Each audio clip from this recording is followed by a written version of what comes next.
हाय दोस्तों, कैसे हैं? उम्मीद करता हूं कि आप सब ठीक होंगे। मैं मोहम्मद मुख्तार आप सबके सामने हाजिर हो चुका हूं एक बहुत ही महत्वपूर्ण अपडेट के साथ। दोस्तों, आज के इस वीडियो में हम जिस टॉपिक पर चर्चा करेंगे वह है केंद्रीय कर्मचारियों के लिए आया एक न्यू पेंशन स्कीम के बारे में। तमाम केंद्रीय कर्मचारियों पर लागू होगा और अगले साल यानी 2025 में अप्रैल से ये चीज़ें लागू हो जाएगा।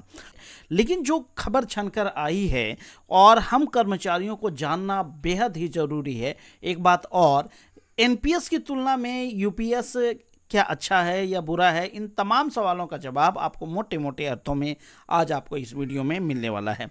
तो बिना देर किए चलिए स्टार्ट करते हैं आज के इस वीडियो को। दोस्तों, आपके सामने द इकोनॉमिक्स टाइम्स हिंदी का एक पेज खुला हुआ है जिसमें इसके बारे में थोड़ा विस्तार से डिटेल से बात की गई है। यहाँ पे देखिए, हेडिंग में लिखा हुआ है, सरकार ने यूनिफाइड पेंशन स्कीम को दी मंजूरी, सरकारी कर्मचारियों को 50% मिलेगी पेंशन गारंटी, जाने पूरी डिटेल। यानी क्लियर कर दिया, सरकार अपनी पीठ थपथपा रही है कि हमने केंद्रीय कर्मचारियों के लिए 50% पेंशन की गारंटी दे दी है। तो अब अभी तक जो खबर आई है इसमें कौन सी बातें हैं और हम कर्मचारियों को किस बातों पर जो है कि गहरी निगाह रखनी है, वो आपको इस वीडियो में करीब करीब पता चल जाएगा। तो देखिए इसमें क्या लिखा हुआ है। सरकारी कर्मचारियों को लेकर शनिवार को पीएम मोदी के नेतृत्व वाले कैबिनेट ने बड़ा फैसला लिया। केंद्र सरकार ने बड़ा सुधारात्मक कदम उठाते हुए यूनिफाइड पेंशन स्कीम को मंजूरी दे दी है। यानी अब जो एनपीएस था उनका स्थान अब यूपीएस ने ले लिया है। यानी अगले साल अप्रैल से यूपीएस स्थान ले लेगा। लेकिन यहाँ पे आपको यह ध्यान रखना है कि आपके सामने दोनों ऑप्शन है, या तो आप चाहें एनपीएस में रह सकते हैं या तो आप चाहें यूपीएस में जा सकते हैं। तो आप दोनों में से किसी एक को चूज कर सकते हैं। ठीक है दोस्तों, आपको एक डेडलाइन दी जाएगी। आपको उस डेडलाइन के दौरान आपको एक्सेप्ट करना है कि आपको एनपीएस में रहना है कि ओपीएस में रहना है। देखिए आगे क्या लिखा है। जो अप्रैल 2025 से लागू होगा। सरकार के इस फैसले का 23 लाख से अधिक सरकारी कर्मचारियों और पेंशनधारियों को न्यूनतम वेतन या पेंशन दी जाएगी। इस स्कीम को राज्यों सरकार भी अपना सकती है। यानी स्टेट गवर्नमेंट के लिए यह खुली छूट दे दी गई है। उनके ऊपर कोई दबाव नहीं है। एक सलाह दी गई है कि आप चाहें तो इनको मानिए, ना मानना हो तो मत मानिए, वो उनके ऊपर छोड़ दिया है। केंद्रीय मंत्री अश्विनी वैष्णव ने कहा कि केंद्र ने एक कमेटी बनाई थी जिसने स्कीम को अंतिम रूप देने के लिए भारतीय रिजर्व बैंक और विश्व बैंक सहित कई शीर्ष संगठनों के साथ करीब 100 बैठकें की। यानी यूपीएस लागू होने से पहले, जैसा कि इस डिटेल से पता चलता है कि सरकार ने एक कमेटी बनाई थी और उस कमेटी ने आरबीआई और विश्व के और भी जो संगठन है, जो भी शीर्ष संगठन है, उनके साथ 100 बैठकें की। यानी बहुत मंथन हुआ है। अब देखते हैं कुछ विशेषताएं बताई गई है उसके बारे में। देखिए क्या है यूपीएस की क्या विशेषताएं हैं।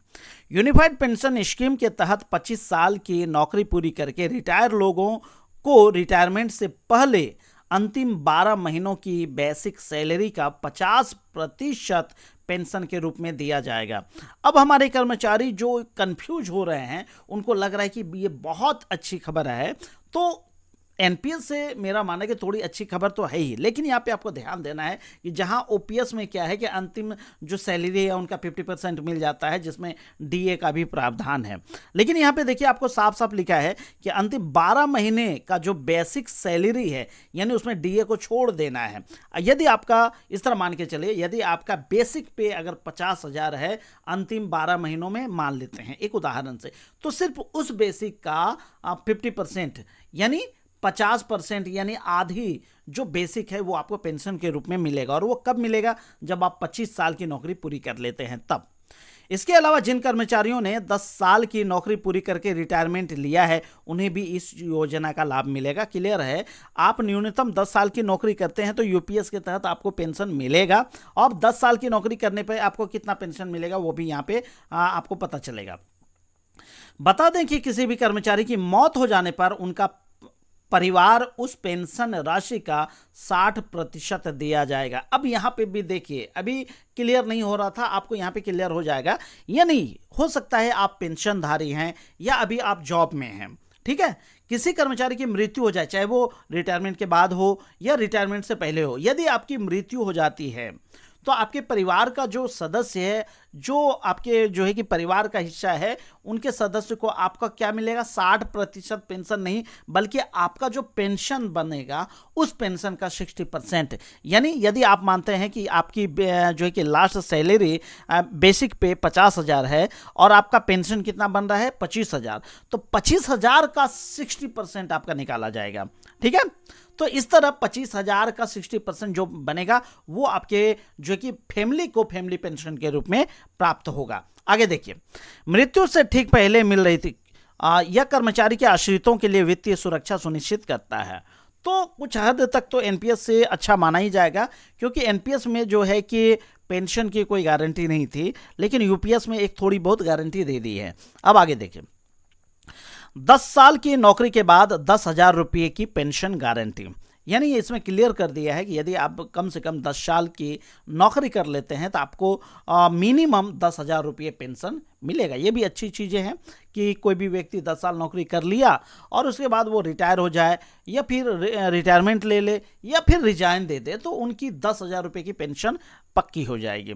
आगे देखिए इसमें क्या लिखा है, एकीकृत पेंशन योजना के तहत 10 साल की नौकरी के बाद 10,000 रुपये हर महीने का न्यूनतम पेंशन की गारंटी देती है, जो कम वेतन वाले कर्मचारियों के लिए वित्तीय सुरक्षा देती है। सुनिश्चित पेंशन, पारिवारिक पेंशन और न्यूनतम पेंशन महंगाई के अनुसार अनुक्रमित की जाएगी। इसमें क्लियर कर दिया है कि आपको इसमें महंगाई भत्ते का भी फायदा मिलने वाला है, तो वो आने वाले समय में पता चलेगा कि जो है कि इसमें डीए किस हिसाब से मर्ज किया जाएगा या डीए का क्या इफेक्ट होगा और भी क्या क्या इफेक्ट होने वाला है। तो आने वाले समय में, चूंकि अभी ये कल ही न्यूज आई है और ये आज मैं आपको बता रहा हूँ, तो जैसे ही कुछ विस्तृत अपडेट आता है तो मैं ज़रूर आपको इस चैनल के माध्यम से आपको अपडेट कराऊंगा। अब आगे देखिए क्या लिखा है, हर 6 महीने पर एकमुश्त भुगतान मिलेगा। बता दें कि ग्रेच्युटी के अलावा कर्मचारियों को रिटायरमेंट के बाद हर 6 महीने में सेवानिवृत्ति तिथि के अनुसार उसके मासिक पेंशन में वेतन प्लस डीए के 1/10 यानी 1/10 हिस्से के बराबर एकमुश्त भुगतान प्राप्त होगा। यह भुगतान सुनिश्चित पेंशन की राशि को प्रभावित नहीं करेगा। इसमें हर 6 महीने में जो डीए इंक्रीज होता है, तो बता दे रहा है कि इनमें वेतन प्लस डीए का 1/10 हिस्सा जो है कि उसमें जो है कि जोड़ा जाएगा। तो किस हिसाब से जोड़ा जाएगा, तो भाई साहब ये थे इनके महत्वपूर्ण फैक्ट। अब इनको फिर से एक बार समझ लीजिए। इसके लेटर का यही मतलब है कि आप अगर न्यूनतम 25 साल नौकरी करते हैं तो आपको लास्ट बेसिक सैलरी का, जिसमें आपको 12 महीने की बेसिक सैलरी का जो है कि एक औसत निकाला जाएगा, फिर उस औसत का 50% इसमें जोड़ा जाएगा। मेरे ख्याल से अब जैसे कोई भी व्यक्ति मान लीजिए 1 जनवरी 2025 को रिटायर होता है और उनकी जो काउंट होगा पिछले 12 महीने में, तो वो 1 जनवरी 2024 से अगर उनको काउंट करेगा तो बहुत सारे कर्मचारी हैं जिनको सस्पेंड किया जाता है, चार्जशीट मिलता है, उनका पे लो कर दिया जाता है, तो बहुत सी बात है। तो ये माइनर है, जो है कि अत्यल्प ये संख्या में आता है, उनको थोड़ा नुकसान हो सकता है, लेकिन कितना नुकसान होगा कि नहीं होगा, ये जैसा कि मैंने कहा जब कोई अपडेट आता है तो उसके बारे में विस्तार से हम बताएंगे। तो एक तो ये हो गया, 25 साल की नौकरी करते हैं तो आपका 50% जो है कि पेंशन फिक्स हो जाता है। उसके बाद अगर आप न्यूनतम जो है कि 10 साल की नौकरी करते हैं तो आपको जो है कि इसमें 10,000 रुपये पेंशन मिल जाता है। दूसरा, यदि आपकी मृत्यु हो जाती है तो आपका जो फैमिली है उसको आपके पेंशन का 60% उसको पेंशन प्राप्त होगा।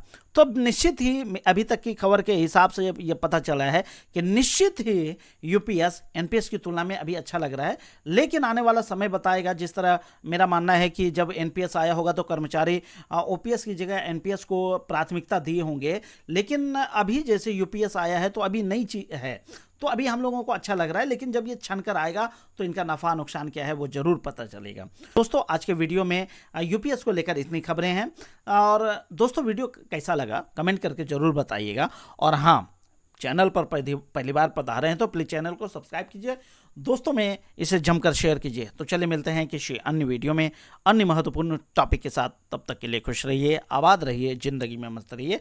Thank you. जय हिंद, जय भारत।